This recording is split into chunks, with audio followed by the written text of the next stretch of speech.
প্রিয় দর্শক, আবারও স্বাগত জানাচ্ছি বিশেষ অনুষ্ঠান ডাকসু দ্য স্টুডেন্টস ভয়েস অনুষ্ঠানে। ডাকসু নির্বাচন নিয়ে কথা বলছিলাম আমাদের দুজন অতিথির সঙ্গে, মাহমুদুর রহমান মান্না এবং ডক্টর মোস্তাকের সঙ্গে।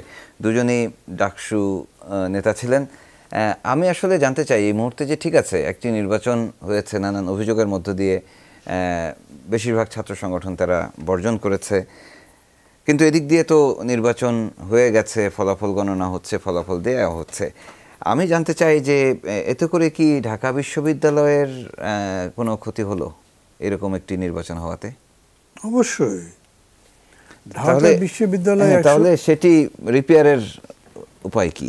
ঢাকা বিশ্ববিদ্যালয় একসময় প্রাচ্যের অক্সফোর্ড বলে খ্যাত ছিল।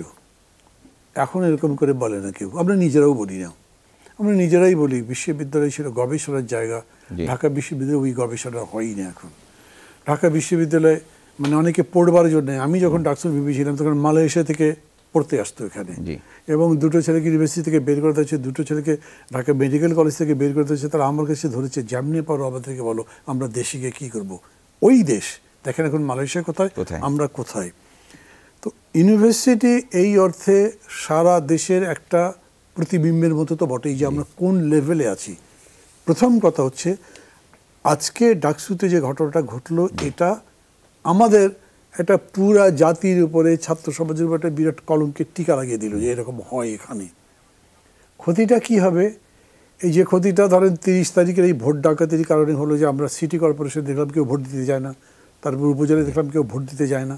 যারা ক্ষমতায় আছে তারা মনে করতে পারে আর না দিলে কি, আমি তো চাই যে নাই দিক, কিন্তু পুরো জাতির যে ধ্বংসটা হয়ে যাবে, রিপেয়ার করার মানে কষ্টকর হবে, এই জিনিসটা তারাও হয়তো একসময় বুঝবে, তখন আর সময় থাকবে না। সর্বশেষ জায়গাটা হলো, আমরা বলতাম স্টুডেন্ট হলো ভ্যানগার্ড অফ দি সোসাইটি। কোনো পলিটিক্যাল মুভমেন্টের ছাত্র আন্দোলন বলে নয়, পুরা সমাজেরই ভ্যানগার্ড, এবং এখনও কিন্তু তাই। সবচেয়ে মানে সচেতন, সংঘবদ্ধ, শিক্ষিত একটা অংশ, তাদের মধ্যেই যখন এগুলো হয়ে গেল, তখন এই দেশ নিয়ে মানে দুশ্চিন্তা করা ছাড়া আমি তো কোনো উপায় দেখি না।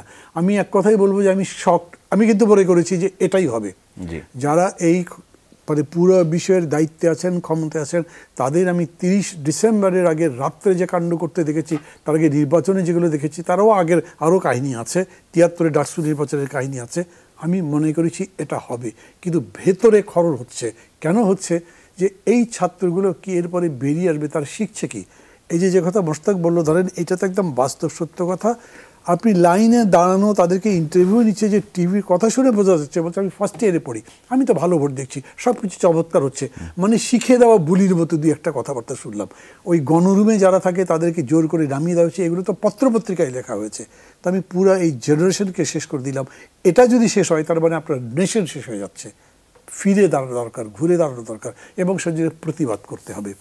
এখন প্রতিবাদটা কতখানি সবল হবে, কতখানি শান্তিপূর্ণ হবে, গণতান্ত্রিক গঠনমূলক হবে, এটা কিন্তু নির্ভর করছে সরকার কিরকম আচরণ করে। একটু থামিয়ে দিতে চাই, এই যে সমাধানের যে পদগুলো বলবেন আমরা একটু পরে আসি। আমি একটু ডক্টর মোস্তাফের কাছে মানে শুনে আসি যে এটা আসলে কতটুকু ক্ষতির কারণ হতে যাচ্ছে। দেখুন, ক্ষতি বা ঢাকা বিশ্ববিদ্যালয়ের ছাত্ররা গণতন্ত্র সম্পর্কে অত্যন্ত সচেতন। আমি মনে করি এখন তারা সচেতন আছে। দেখুন, নির্বাচনে সরকারপন্থী ছাত্রলীগ তাদের সাংগঠনিক অবস্থা সবচেয়ে সুদৃঢ়, তাদের একচ্ছত্র নিয়ন্ত্রণে ছিল। এখানে তাদের নির্বাচনে পরাজিত হওয়ার প্রশ্ন ছিল না। বিভিন্ন হলে বিশেষ করে তাদের কেন এই কাজটি করলো? যেই হলগুলো তাদের কথা বাড়ি, সেখানে তারা যদি সকল ছাত্র সংগঠনের প্রার্থীদেরকে বা সাধারণ ছাত্রদেরকে ভোট দিতে দিত, নির্বাচনের ফলাফল মানে অধিকাংশ ক্ষেত্রে তারা জয়লাভ করতো। হয়তো যারা প্রতিদ্বন্দ্বী প্যানেল তারা কোনো পদে জয়লাভ করতো, এতে অসুবিধা হচ্ছিল না।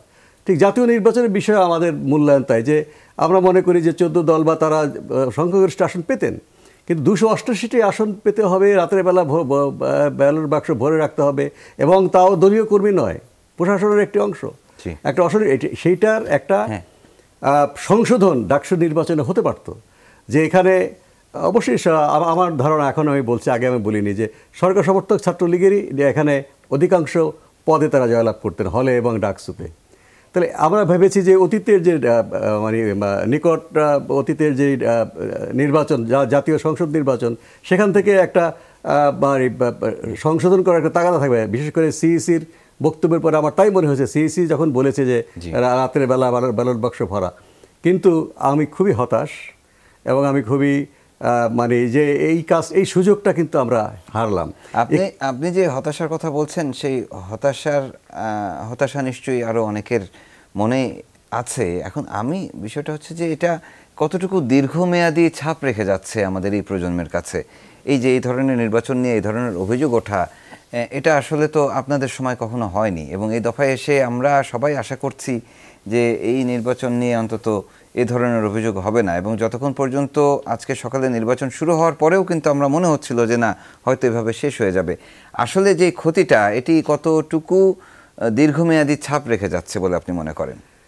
সেক্ষেত্রে আমি আবার আশাবাদী মানুষ যে ঢাকা বিশ্ববিদ্যালয়ের ছাত্রছাত্রীরা অতীতে এবং নিকট অতীতেও তারা কোটা সংস্কারের আন্দোলন করেছেন, নিরাপদ সড়কের আন্দোলন সারা দেশের স্কুলের ছাত্ররা করেছে।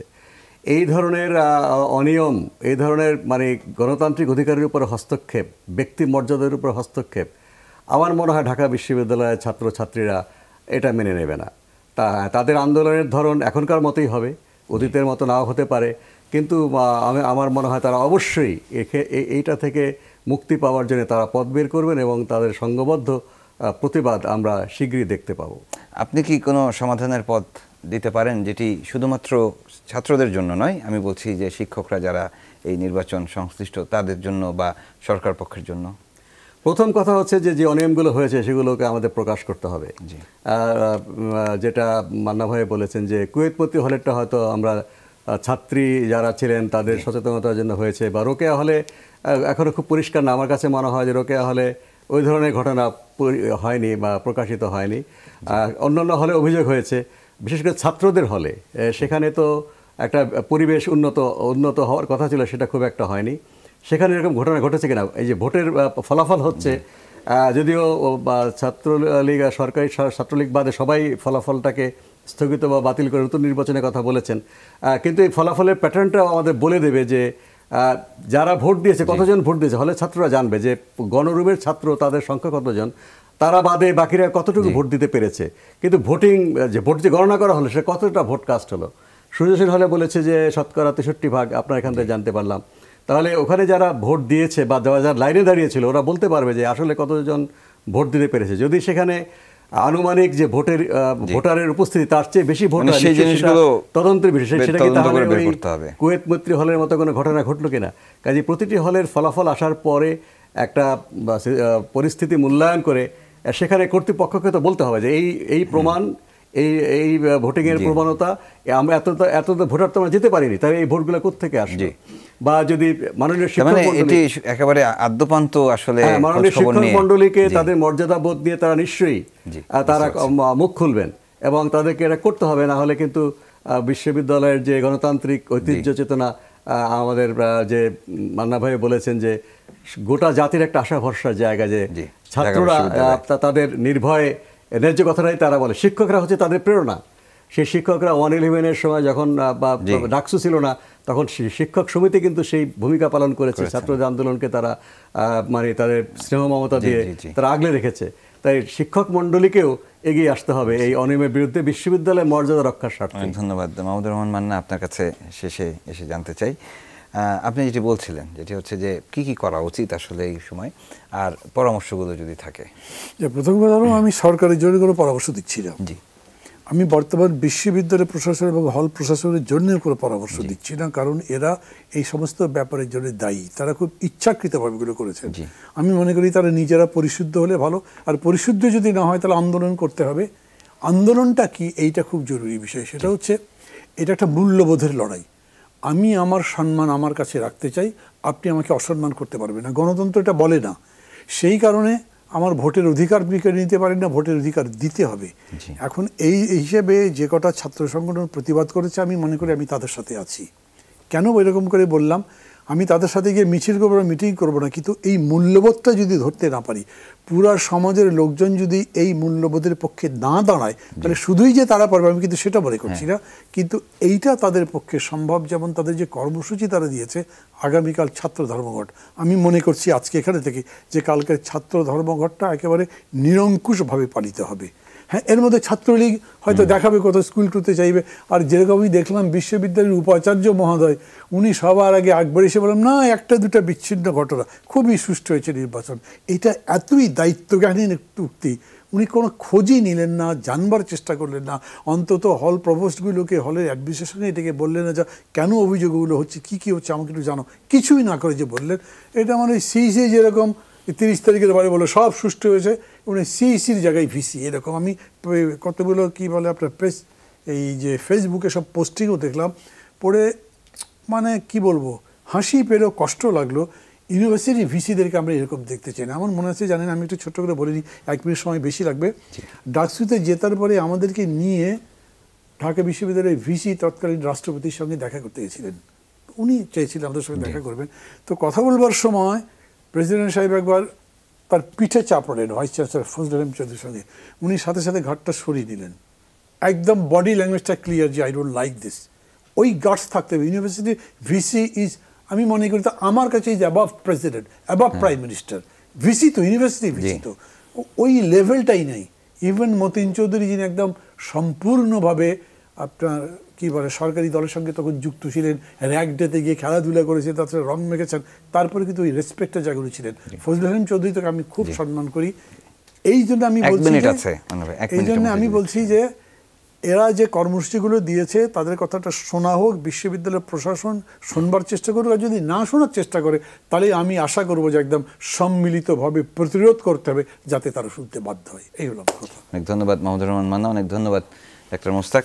প্রিয় দর্শক, আমরা কথা বলছিলাম ডাকসুর সাবেক 2 জন নির্বাচিত নেতার সঙ্গে, এবং নিঃসন্দেহে আমাদের যেই ঢাকা বিশ্ববিদ্যালয়ের ঐতিহ্য ইতিহাস রয়েছে, গণতান্ত্রিক যে জায়গাটিও রয়েছে, ঢাকা বিশ্ববিদ্যালয়ের ছাত্রছাত্রীদের চাওয়া পাওয়ার যে বিষয়গুলো রয়েছে, আসলে সব কিছু মাথায় রেখেই সংশ্লিষ্টরা বিষয়টি দেখবেন। যদি কোনো সিদ্ধান্ত নেওয়ার প্রয়োজনীয়তা থাকে সেটি নেবেন, এবং বিশেষ করে ডক্টর মোস্তাক যেটি বললেন যে খোঁজ খবর নেবেন, আসলে কতটুকু অনিয়ম হয়েছে সেটিও আসলে জানা দরকার।